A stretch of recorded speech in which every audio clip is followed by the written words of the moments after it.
सबसे तेज। राजस्थान में चित्तौड़गढ़ बना नया हॉटस्पॉट, 11 दिन में 101 पॉजिटिव केस। राजस्थान में कोरोना के नए हॉटस्पॉट के रूप में उभरे चित्तौड़गढ़ जिले के निम्बाहेड़ा कस्बे में महज 11 दिनों में भीतर 100 पॉजिटिव मरीज सामने आ चुके हैं। जिले में कल तक निम्बाहेड़ा के अलावा और कहीं कोरोना पॉजिटिव मरीज नहीं थे, लेकिन अब निम्बाहेड़ा से कुछ ही किलोमीटर दूर स्थित बदसरा इलाके में भी कोरोना संक्रमित मिले जाने पर प्रशासन की बेचैनी बढ़ गई है। इसके साथ ही जिले में कोरोना पॉजिटिव मरीजों का इजाफा होकर 101 यहाँ का आंकड़ा पहुंच चुका है। मुख्य चिकित्सा और स्वास्थ्य अधिकारी डॉक्टर इंद्रजीत सिंह के अनुसार जिले में पहला कोरोना पॉजिटिव मरीज 24 अप्रैल को सामने आया था। इससे पहले जिला ग्रीन जोन में चल रहा था, लेकिन 24 अप्रैल के बाद निम्बाहेड़ा में पॉजिटिव मरीजों की संख्या लगातार बढ़ोतरी हो गई थी। मंगलवार रात तक जिले में 101 कोरोना पॉजिटिव मरीज सामने आ चुके हैं। इनमें 100 निम्बाहेड़ा से और 1 पॉजिटिव मंगलवार को बदसरा इलाके से पाया गया है। जिले में सबसे पहले जो व्यक्ति कोरोना संक्रमित पाया गया है उसका इलाज में उदयपुर में उनकी मौत हो गई थी। आबादी के अनुसार केस की संख्या अधिक होने से निम्बाहेड़ा की स्थिति चिंताजनक बनी हुई है। प्रशासन और स्वास्थ्य विभाग जिले में कोरोना संक्रमण की चेन को तोड़ने के लिए लगातार प्रयास कर रही है, लेकिन ये चेन थमने का नाम नहीं ले रही है। राजस्थान में अब बड़े शहरों में जयपुर, जोधपुर, अजमेर के बाद सर्वाधिक एक्टिव पॉजिटिव मामले निम्बाहेड़ा के हैं। हालांकि 99 रोगियों में से किसी को भी दूसरी रिपोर्ट पॉजिटिव नहीं आई है, लेकिन लगातार आ रहे केसों से एक चिंता का विषय बना हुआ है। निम्बाहेड़ा का नया बाजार, लखा की गली और कुमारों की गली और सुतारी मोहल्ला और कद्दी मोहल्ला और आदर्श कॉलोनी और नर्मदा नगर कोरोना पॉजिटिव केस सामने आए हैं। पूर्व गृह राज्य मंत्री लक्ष्मण सिंह रावत ने किया पुलिस कर्मियों का सम्मान। पूरे देश में इस समय कोरोना की महामारी का कहर जारी है। वहीं राजस्थान में मरीजों की संख्या दिन ब दिन बढ़ती जा रही है। कोरोना संक्रमण के खिलाफ खतरनाक दौर में अस्पतालों की और सड़क चौराहे पर कोरोना योद्धाओं लोगों को संक्रमण से बचने के लिए दिन रात बचाने के लिए काम कर रहे हैं। अस्पतालों में जान की बाजी लगाकर कोरोना वॉरियर्स संक्रमित लोगों का इलाज कर रहे हैं। वहीं सफाई करने वाले कोरोना वॉरियर्स 12-12 घंटे काम करके लोगों की जान बचाने में जुटे हैं। हर कोई अपने अपने स्तर पर संकट से उबरने में लोगों की मदद कर रहा है। ऐसे में कोरोना योद्धाओं का हौसला अफजाई करने के लिए राजसमंद के भीम में पुलिस कर्मियों को सम्मानित किया गया।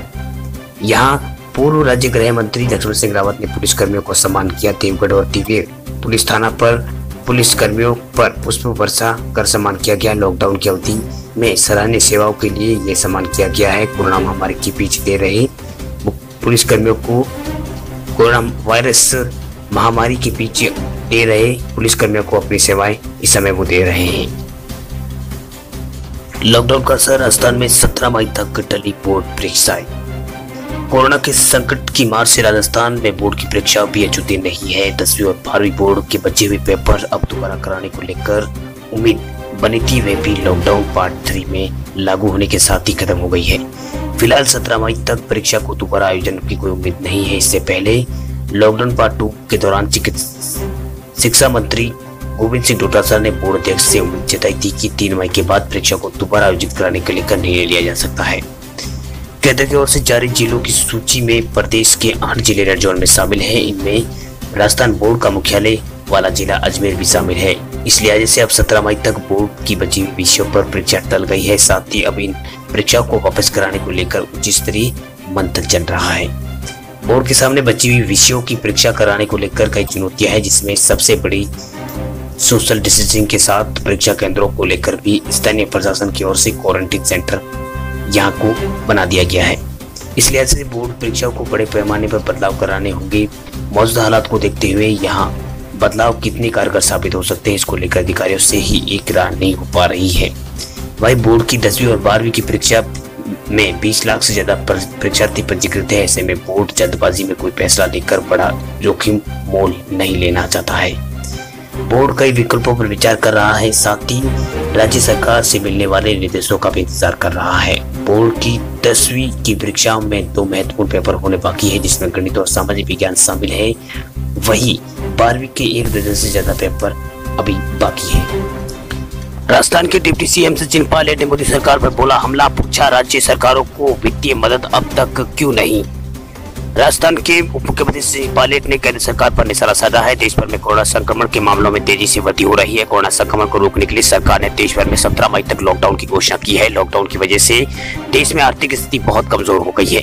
हर राज्य सरकार केंद्र को अपना बकाया पैसा मांगने के साथ साथ राज्य सरकारों के लिए अलग से आर्थिक मदद सपोर्ट करने की बात कर रही है।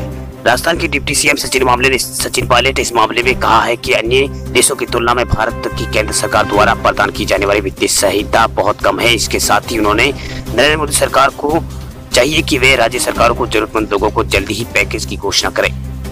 अगर नरेंद्र मोदी सरकार अब ऐसा नहीं करेगी तो कब करेगी? आपको बता दें कि लॉकडाउन की वजह से जो अर्थव्यवस्था पर असर पड़ा है, सरकार लॉकडाउन खुलते ही एक बार फिर से उसमें जान भरने की कोशिश कर रही है। यही वजह है कि नरेंद्र मोदी सरकार विशिष्ट मंत्री नितिन गडकरी ने आज पब्लिक ट्रांसपोर्ट शुरू करने को लेकर बड़ी बात कही है। नितिन गडकरी ने कहा है कि सार्वजनिक परिवहन जल्द ही कुछ दिशा निर्देशों के साथ शुरू होगा। इसके साथ ही मंत्री ने कहा है कि बसों और कारों से यात्रा करने के दौरान काफी सजग रहने की जरूरत है। इसी दौरान सोशल डिस्टेंसिंग बनाए रखने का और हैंड वॉश, सैनिटाइजर और फेस मास्क जैसी सुरक्षा उपाय को अपनाने की जरूरत है। वहीं एनडीटीवी के मुताबिक मंत्री नितिन गडकरी ने बस और car operators confederation of India के सदस्यों से बातचीत की है। इस दौरान संस्था के सदस्यों के सवालों का जवाब भी उन्होंने दिया है। इस दौरान उन्होंने बताया कि उनका मंत्रालय सार्वजनिक परिवहन को लंदन मॉडल को अपनाना चाहते हैं, जहां सरकारी धन कम से कम और निजी निवेश को बढ़ावा दिया जाता है। गडकरी ने कहा है कि वे प्रधानमंत्री मोदी और वित्त मंत्री निर्मला सीतारमण से नियमित संपर्क में है। कोविड-19 महामारी के इस कठिन दिनों के दौरान अर्थव्यवस्था के उत्थान के लिए काम कर रहे हैं। आपको बता दें कि दिल्ली में मुख्यमंत्री अरविंद केजरीवाल ने गलियों में दुकानों में 33% कार्यबल वाले निजी कार्यालय और घरेलू सहायकों और स्वरोजगार वाले लोगों और गैर हॉस्पिटल क्षेत्रों में काम करने की अनुमति दे दी है। लेकिन दिल्ली में सार्वजनिक परिवहन अब भी अनुमति नहीं है। निजी वाहन की आंशिक आवाजाही पर अनुमति जरूर दी गई है। आपको बता दें कि देश भर में कोरोना संक्रमित मरीजों का आंकड़ा 49,000 पार चला गया है। केंद्रीय स्वास्थ्य एवं परिवार कल्याण मंत्रालय की ओर से 6 मई को दोपहर 4:30 बजे तक आंकड़े के मुताबिक देश में कोरोना पॉजिटिव केसों की संख्या 49,391 हो गई है। इसमें 33,554 एक्टिव केस है। देश में अब तक कोरोना से 14,143 मरीज ठीक हो चुके हैं, जबकि 1694 मरीजों की मौत हो गई है। देश में अब तक सबसे ज्यादा कोरोना पॉजिटिव केस महाराष्ट्र से दर्ज किए गए हैं। महाराष्ट्र में 15,525 कोरोना मामले आ चुके हैं। वहीं गुजरात में 6,245 और राजधानी दिल्ली में 5,104 केस दर्ज हो चुके हैं।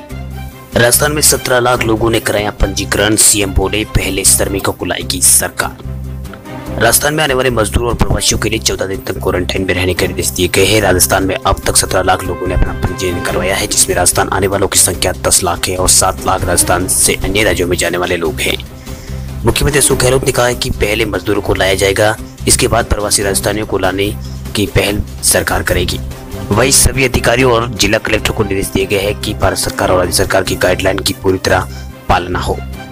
इससे पहले राजस्थान के मुख्यमंत्री अशोक गहलोत ने राज्य के वरिष्ठ अधिकारियों के संग कोरोना वायरस के संक्रमण के हालातों की समीक्षा की बैठक की। इस दौरान सीएम ने अधिकारियों से कहा कि अंतर्राज्यीय आवागमन के लिए केंद्र की गाइडलाइन की पालना करें।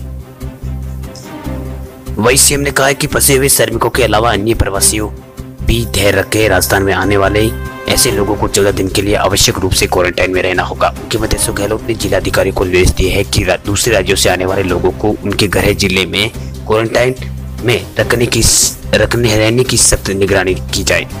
मुख्यमंत्री अशोक गहलोत ने केंद्र सरकार से मांग की है कि कोविड-19 नेगेटिव होने पर लोगों को विदेश से आने की अनुमति भारत सरकार दे, साथ ही विदेश मंत्रालय से प्रदेश में आने वाले लोगों की जिलावार सूची दे। उन्होंने कहा कि हमारे देश में यह संक्रमण विदेश से आया है, संक्रमित लोगों के कारण ही ये फैला है। सीएम अशोक गहलोत ने कहा है कि संक्रमितों की वृद्धि दर 2 सप्ताह में स्थिर रही है।